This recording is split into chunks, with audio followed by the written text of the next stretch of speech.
제가 이 베드로전 후서를 읽고 설교를 또 준비하고 묵상하면서 들었던 생각은 오늘날 우리가 세상 속에서 겪고 있는 교회와 이 교회와 또 성도들의 문제의 어떤 본질적이고 그리고 고질적인 부분을 이 서신에서 파헤치고 있다라고 하는 것입니다.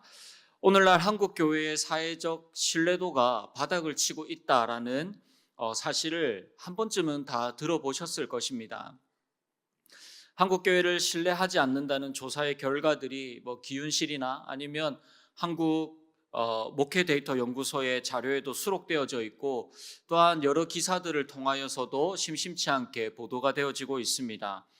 목회자 및 교인들의 윤리적, 도덕적 무리와 또한 타락의 문제들, 영적 성장보다는 이 외형적 성장에 치중하면서 교회가 기업화되어지고, 또한 사람을 돈으로 보며 교회를 운영해 나가는 이러한 이야기들이 심심치 않게 기사로, 또한 어떠한 여러 가지 또 보도들로, 자료들로 우리에게 알려져 가고 있습니다.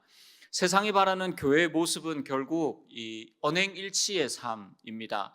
고차원적인 신학적 교리가 아니라 세상 사람들이 지키는 어떠한 도덕적 최소한의 상식과 도덕을 교회도 지켜달라라는 것입니다. 또한 과거 한국 교회가 사회에 소외된 자들을 돕고 또한 그들을 품어주고 안아주는 이러한 돌보았던 이러한 모습들, 사회 발전에 기여했던 본연의 모습들을 회복하기를 세상은 원하고 있습니다. 사회의 건전한 비판을 무조건적인 어떠한 영적인 공격이나 핍박으로 생각하지 말고, 때로는 교회도 잘못을 인정하고 세상과 상식적으로 대화할 수 있는 소통이 필요하다라고 그렇게 이야기를 하기도 합니다. 물론 이러한 요구들로 인하여서 교회가 지켜야 할 이 진리가 흐려지고 그것들이 무너져서는 안 되겠죠.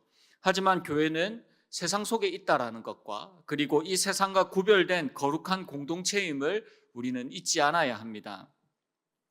그래서 우리 교회와 또한 우리 모두에게 이 심각한 질문 두 가지를 던지면서 이 베드로 서신을 시작하고자 합니다. 첫 번째 질문은, 교회가 세상과 구분되지 않을 정도로 현세적이고 세속적이며 결과와 방법을 잃어버리고 있지는 않는가, 이 길과 방법을 잃어버리지 않았는가라는 것과, 두 번째 질문은 예수 믿고 복을 받아서 우리는 이 땅에서 과연 무엇이 되었는가, 어떠한 삶을 살아가고 있는가라고 하는 이 두 가지 질문을 가지고 우리는 이 베드로 서신을 함께 묵상하고 바라보고자 합니다. 여러분, 이 두 가지 질문은 오늘날 한국 교회만의 문제가 아닙니다. 베드로가 편지를 보냈던 초대교회 역시 같은 고민과 갈등 속에 있었습니다. 이 서신이 기록된 당시의 이 시대적 배경을 우리가 함께 살펴보겠습니다. 1절 말씀을 보시면 베드로는 이 서신을 본도, 갈라디아, 갑바도기아, 아시아, 비두니아에 있는 성도들에게 편지한다라고 이야기를 합니다. 이 지역은 로마와 예루살렘에서는 조금 멀리 떨어진 소아시아 변두리 지방이었습니다. 지금으로 보면 오늘날 터키, 튀르키예라고도 이야기를 하고 있는 이 튀르키예의 변두리 지역이기도 합니다. 하지만 로마 정부의 영향력 아래에 있었고, 그리고 헬라화가 아주 잘 진행되어진 지역이기도 합니다. 특히 여기에서 나오는 지역 중에 이 아시아라고 하는 이 지역은 계시록에 언급된 7교회들이 있었던 장소이기도 하고요. 인구도 많았고 세속문화가 아주 화려하게 꽃피었던 곳이기도 합니다. 성도는 그러한 곳에서 세상의 방식과 가치관을 쫓아서 살아가며 로마의 신들을 섬기면서 타락한 문화들을 즐기고 있는 그러한 사람들과 서로를 계속해서 부딪히면서 살아갈 수밖에 없었습니다. 이러한 갈등에 직면한 교회와 교인들을 향하여 베드로는 지금 이 서신을 써서 그들에게 보내고 있는 것입니다. 우리는 1절에서 베드로가 이 서신을 써서 보내는 교회를 어떻게 부르는지를 주목해야 합니다. 본문 1절 말씀을 보시면 1절에서 이렇게 이야기합니다. 예수 그리스도의 사도 베드로는 흩어진 나그네라고 이야기를 하고 있죠. 교회를 무엇이라고 부르고 있습니까? 교회를 향하여서 너희들은 흩어진 나그네다라고 그렇게 이야기를 하고 있습니다. 베드로는 왜 교회를 향하여서 나그네라고 부르고 있습니까? 첫 번째는 교회는 본질적으로 이 세상에서 영원히 뿌리를 내릴 수 없는 여행 중인 순례자이기 때문입니다. 우리는 세상과 완전히 다른 존재이고 다른 소속이며 전혀 다른 목적을 향하여서 다른 길을 걸어가는 자들입니다. 교회는 이 세상에 머무를 수가 없으며 머무르고자 하는 두 마음을 품어서도 안 됩니다. 교회가 세상과 하나님 사이에서 결단하지 못하고 양다리를 걸치고 있다면 이 세상에서 영원히 머무를 것처럼 살아가는 그 사람들처럼 세상에 취해 살아가는 것을 최고의 복으로 삼고 살아가고자 하게 될 것입니다. 둘째, 세상이 교회를 바라보는 시선이 그렇기 때문입니다. 세상의 눈에 교회는 흩어진 나그네처럼 힘이 없고 또한 배경도 없는 무가치한 존재입니다. 그래서 교회는 계속해서 세상에 소외당하고 핍박을 받고 손가락질을 당하고 있습니다. 그렇다고 교회가 이것을 회피하기 위하여서 세상에 정착하고 세상 사람들과 똑같이 살아갈 수도 없습니다. 베드로는 세상에 부딪혀 이 세상과 부딪혀서 낙심하고 있는 성도들에게 우리가 걸어가야 할 길이 무엇인가에 대하여서 서신을 쓰면서 그 정답을 그리스도의 십자가의 길이라고 알려주고 있습니다. 십자가는 하나님이 우리를 향하여서 오신 길이기도 하지만 또한 우리가 하나님께로 가는 유일한 길이기 때문입니다. 그래서 오늘 본문을 이 원문에 맞추어서 헬라어 원문에 맞추어서 번역을 해보면 1절을 그냥 단순하게 이 해석되어진 대로 흩어진 나그네라고 하지 않습니다. 2절 말씀을 보시면 2절에서 번역되어진 택하심이라는 단어가 원래 헬라어 원문에서는 1절 앞으로 가서 1절에 나그네라고 하는 이 단어 앞에 택하심이라는 이 단어가 붙어 있습니다. 그래서 원문에 맞춰서 번역한 1절을 보시면 각 지역에 흩어진 택하심을 받은 나그네라고 그렇게 번역을 할 수 있습니다. 너희가 이 세상에서는 흩어진 나그네이지만 하나님이 바라보는 교회와 성도는 하나님께서 택하신 나그네와 같은 성도들이라는 것입니다. 2절 말씀을 보시면 2절에서 이렇게 말씀하고 있습니다. 곧 하나님 아버지의 미리 아심을 따라 성령이 거룩하게 하심으로 순종하고 예수 그리스도의 핏부림을 얻기 위하여 택함을 받은 자들에게 편지하노니 은혜와 평강이 너희에게 더욱 많을지어다. 세상의 눈에서 이 교회와 성도들을 바라볼 때는 그들이 떠돌아다니는 나그네와 같지만 하나님의 눈에는 가장 존귀하게 선택받은 나그네인 이 교회를 하나님께서 2절 말씀에서 어떻게 세워간다고 말씀하고 계십니까? 첫 번째는 교회는 하나님 아버지의 미리 아심을 따라서 지어진 공동체라고 이야기를 합니다. 교회는 사람의 계획에 따라서 사람의 힘과 노력으로 세워진 곳이 아닙니다. 하나님의 원하신 뜻에 따라서 계획되어졌고 하나님께서 디자인하신 곳이 바로 교회라는 곳입니다. 우리도 우연히 태어나서 우연히 어쩌다 보니까 교회를 다니고 하나님을 믿는 것이 아니죠. 하나님의 미리 아심과 또한 계획하심 가운데 우리는 하나님의 부르심에 따라서 우리는 하나님을 믿고 또한 하나님의 백성으로 살아가고 있는 중입니다. 하나님의 이 놀라운 계획 속에 있는 우리가 눈앞에 세속적인 가치관을 따라간다는 것이 얼마나 어리석은 일입니까? 여러분, 그렇다면 성부 하나님의 미리 아심에 따라서 세워진 이 교회와 이 성도가 어떻게 이 세상에서 교회다운 교회, 성도다운 성도가 될 수 있습니까? 그래서 두 번째, 성령 하나님이 교회를 거룩하게 하시는 것입니다. 여러분, 제가 설교의 서론에서 세상이 교회에 요구하는 것들에 대하여서 몇 가지를 말씀드렸습니다. 여러분, 그런데 다시 생각해 보면 세상이 요구하는 상식과 도덕을 행한다고 해서 교회가 거룩해지는 것은 아닙니다. 성령님이 우리를 거룩하게 하실 때에, 성령 하나님께서 우리를 거룩하다고 말씀하실 때에 비로소 세상이 감당할 수 없는 이 언행일치의 삶, 하나님의 말씀이 꼽히고 열매 맺는 그 삶을 우리가 살아갈 수가 있다는 것입니다. 여러분, 지난주에 고린도전서 말씀으로 주일 오전에 담임 목사님께서 거룩에 대하여서 말씀을 전하셨습니다. 고린도전서 1장 2절 말씀을 보시면 이렇게 말씀하고 있습니다. 고린도에 있는 하나님의 교회, 곧 그리스도 예수 안에서 거룩하여지고 성도라 부르심을 받은 자들. 여러분, 고린도 교회에 수많은 죄의 문제가 있었음에도 바울은 그들을 향하여서 성도, 거룩한 무리라고 그렇게 부르고 있습니다. 왜냐하면 그들이 완벽해서가 아니라 하나님께서 교회와 성도를 거룩한 하나님의 소유로 확정하여 주셨기 때문입니다.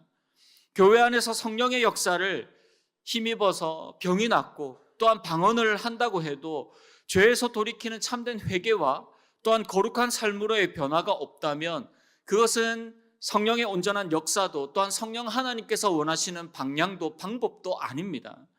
하나님은 끊임없이 교회가 성도가 거룩하여지도록 회개와 삶의 변화를 우리에게 끊임없이 요구하시고 말씀하고 계십니다. 진리에 다른 것이 섞이면 변질되어지고 타락하듯이 교회는 이 세상과 섞여서 살아갈 수가 없는 존재입니다. 하나님은 그래서 교회를 세상과 분리하시면서 교회를 썩지 아니하시고 또한 더럽지 않고 허무함에 굴복하지 않는 하나님의 나라를 위한 백성으로 그 교회를 거룩함을 씌워서 만들어 나가시고 세워 나가시는 것입니다. 그래서 교회는 하나님의 계획과 그 계획을 실행하시는 성령 하나님 앞에 온전한 순종으로 거룩을 증명하는 것이 바로 하나님께서 세우신 몸된 교회인 것입니다. 여러분, 그렇다면 성령께서 교회를 거룩하게 하시는 이유가 무엇입니까? 세 번째로 거룩의 궁극적인 목적은 예수 그리스도의 피뿌림에 이르게 하기 위함입니다. 결국 거룩의 목적이 무엇입니까? 거룩의 이 목적은 예수 그리스도의 순종을 닮아가는 것입니다. 베드로는 예수님의 순종을 이 피뿌림이라는 독특한 표현을 사용합니다. 그 이유는 베드로가 이 사건을 이것을 설명하기 위하여서 구약의 출애굽 사건을 배경으로 지금 설명하고 있기 때문입니다. 이스라엘 백성들은 유월절을 준비하면서 어린 양의 피를 문설주에 바름으로 인하여서 하나님은 그것을 통하여 이스라엘을 바로의 손에서 구원하여 주셨습니다. 그렇게 애굽의 손에서 이스라엘을 구원하신 하나님은 시내산에 그들을 인도하여 주셨고 또한 거기에서 하나님께서 그 백성들과 언약을 세워나가셨습니다. 그곳에서 백성들은 우리는 하나님의 이 말씀, 하나님께서 우리에게 허락하여 주신 이 언약의 말씀에 전적으로 순종하며 살겠습니다 라고 그들이 결단할 때 모세가 짐승의 삐를 받아 백성들에게 뿌렸습니다. 출애굽기 24장 8절 말씀입니다. 모세가 그 피를 가지고 백성에게 뿌리며 이르되 이는 여호와께서 이 모든 말씀에 대하여 너희와 세우신 언약의 피니라 라고 말씀하고 있습니다. 이것은 우리는 이제 목숨을 걸고 하나님의 말씀에 순종하는 언약의 백성입니다 라고 하는 이 엄숙한 선언이 이곳에 포함되어져 있는 것입니다. 예수 그리스도의 피뿌림을 받았다는 것은 이제 우리가 예수님이 걸어가신 순종의 길, 그 십자가의 길을 똑같이 걸어가기로 계약된 백성, 하나님의 백성, 거룩한 하나님의 교회라는 뜻입니다. 그러므로 예수 그리스도의 피뿌림으로 택한 나그네의 삶은 이 땅의 모든 교회를 향한 하나님의 완전하신 뜻이며 또한 성령의 역사하심의 목적이며 그리스도의 명확한 복음이며 교회가 그리스도와 연합하여 따라가야만 하는 유일한 순례의 길, 나그네의 삶이라는 것입니다.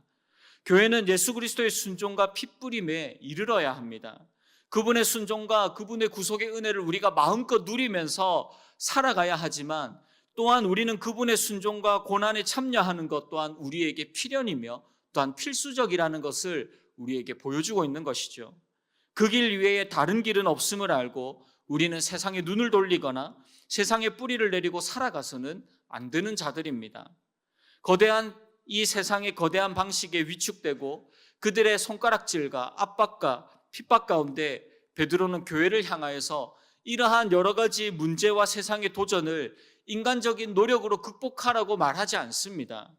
교회를 선택하시고 세우시는 이 삼위 하나님의 주권적인 은혜와 또한 교회를 교회답게 교회를 거룩하게 만드시고 그 길을 걸어가게 하시는 예수 그리스도의 피뿌림을 다시 기억하라 라고 교회를 향하여서 권면하고 있는 것입니다. 삼위일체 하나님의 주권적인 구원 사역과 예수의 피뿌림으로 완성된 이 영광스러운 언약 백성임을 우리가 잊지 아니하고 우리의 영원하면서도 유일한 동력이신 예수 그리스도의 대속의 은혜를 힘입어 살아가는 참 교회 그리고 참 성도로서의 삶을 온전히 살아가시는 사랑하는 저와 여러분들의 그 삶이 또한 우리 사상교회가 되어지기를 주님의 이름으로 소원합니다. 말씀을 정리하겠습니다.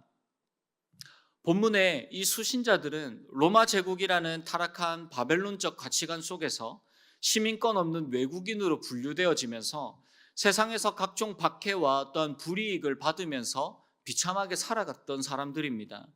이로 인하여서 우리가 믿는 이 복음이, 우리가 믿는 이 예수 그리스도가 진짜 능력이 있는 것인가? 왜 예수 그리스도를 믿는 것 때문에 우리는 이 세상에서 비참하고 소외되어지고 고난받으면서 살아가야 되는가? 라고 하는 이 영적 낙심과 또한 소외감에 그들이 직면하게 되었습니다. 이는 오늘날 거대한 세상의 파도 앞에서 우리는 압도당하고 어찌할 바를 몰라서 그곳을 따라가야 하는지에 대한 고민을 하고 있는 위축되고 무기력한 우리의 영적인 모습이기도 합니다. 베드로는 이러한 저와 여러분들을 향하여서 다시 질문을 하고 있습니다. 삼위 하나님의 전적인 은혜로 구원받은 우리가 여전히 고난받는 것에 주저하며 이 땅에서 넓고 편한 세상의 길만 기웃거리고 있지 않습니까? 예수를 믿고 복을 받았지만 이 땅에서의 성공과 그리고 성공한 정착민이 되기를 원하십니까? 아니면 십자가의 흔적을 몸에 새긴 거룩한 나그네로 살아가기를 원하십니까? 베드로는 그리스도 때문에 그리고 그 믿음 때문에 고난받는 교회를 향하여서 은혜와 평강이 너희에게 더욱 많을지어다 라고 그들을 향하여서 담대히 축복하고 있습니다. 여러분, 하나님이 주시는 은혜와 평강은 그리스도의 십자가의 길을 걸어가는 자들만 누릴 수 있는 하나님께서 주시는 하늘의 축복이며 하늘의 영광입니다. 이제 우리는 이 세상이 주는 달콤함이라는 이 복에 취해서 이곳에 안주하려고 하는 두 마음을 우리의 삶 가운데 또한 우리의 마음 가운데 끊어내야 합니다. 그리스도의 핏부림을 받은 언약의 백성답게 하나님 나라를 향하여서 발걸음을 옮기는 택함받은 나그네가 되어야 합니다. 다양한 고난 속에서도 다시 오실 주님을 우리가 온전히 소망하며 썩지 않고 더럽지 않는 하나님 나라의 백성답게 신실하게 택함받은 거룩한 나그네의 삶을 사랑하는 우리 사상교회와 또한 누구보다도 하나님께서 사랑하시며 은혜를 베풀어 주시며 평화를 허락하여 주시는 사랑하는 저와 여러분들의 그 발걸음이 그 나그네의 삶이 되어지기를 주님의 이름으로 축복합니다.